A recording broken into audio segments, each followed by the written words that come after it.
Okay, we're going to work on what is commonly referred to as the F word of mathematics, and that is factoring. So, what we want to do is we need to have this whole thing equal to 0. Okay? So we're going to set it equal to 0. It doesn't matter what side we put it on. We put it on the left, put it on the right. We can put it onto either side. Students like to move it to the left typically, so I'll go ahead and do that.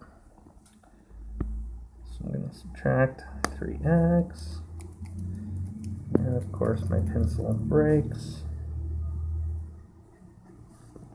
So we've got 12x squared minus 34x equals negative 24. Go ahead and add 24 to both sides.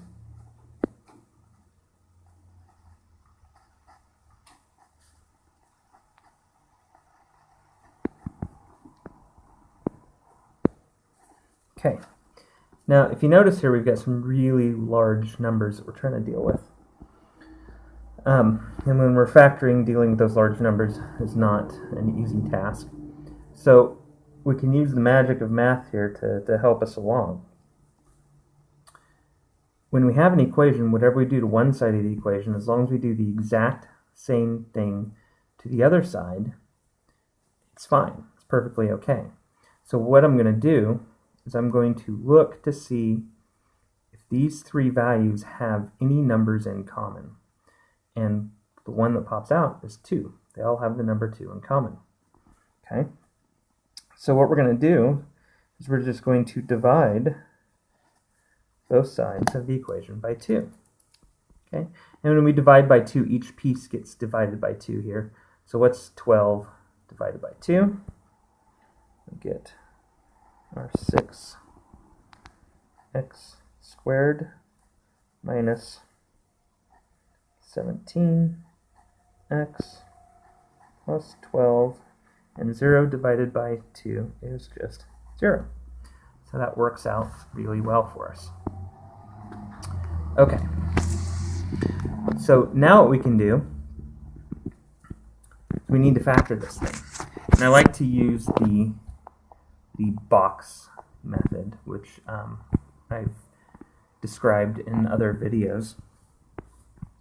Now, typically, though, I will tell you that this is not something that we're going to be factoring on a normal basis. And the reason for that is when we have a number in front of the x squared, we're going to use other methods, but it's really good practice to be able to do this. So I create the box.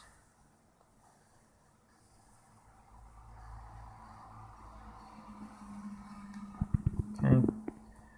In this box, we take the term with the x squared, so we put the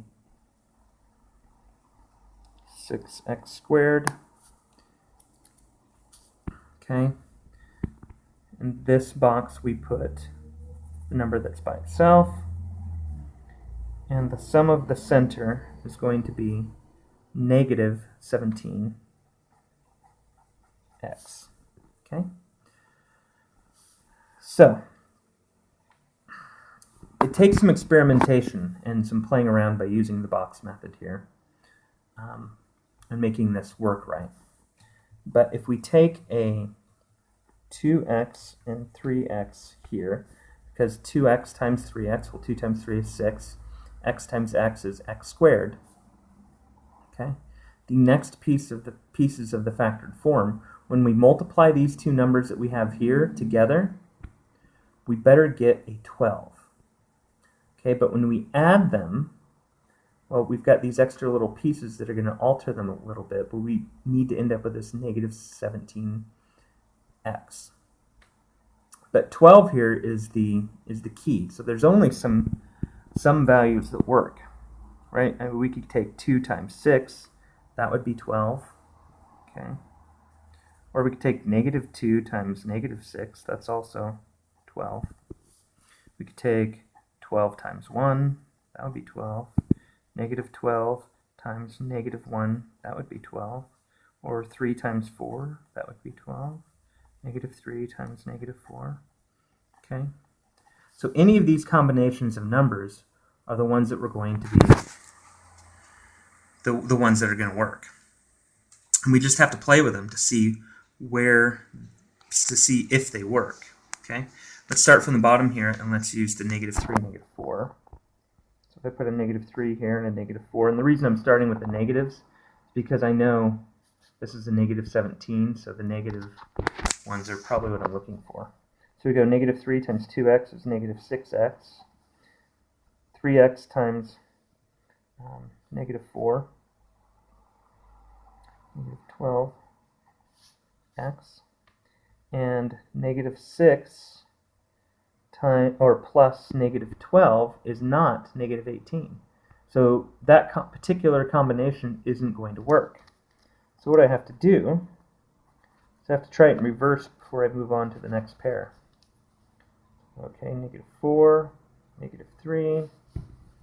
So -4 times 2x is -8x. -3 times 3x is -9x. And there we go. -8x plus -9x is -17x. So there is our factored form. So it would be 3x minus 4 times 2x minus 3 equaling 0. Okay? Now I'm supposed to solve this, right? So to solve this, a times b equals 0, then a equals 0 or b equals 0, right? So we take this piece, which we're calling the a. So we go 3, and once again breaking, x minus 4 equaling 0. 0. Okay. We solve for x. We add 4 to both sides. So 3x equals 4. Divide by 3. Divide by 3. X equals 4/3. Or we take 2x minus 3, set that equal to 0. Add 3. 2x equals 3. Divide by 2. And x equals 3 halves. So those are our two possible answers.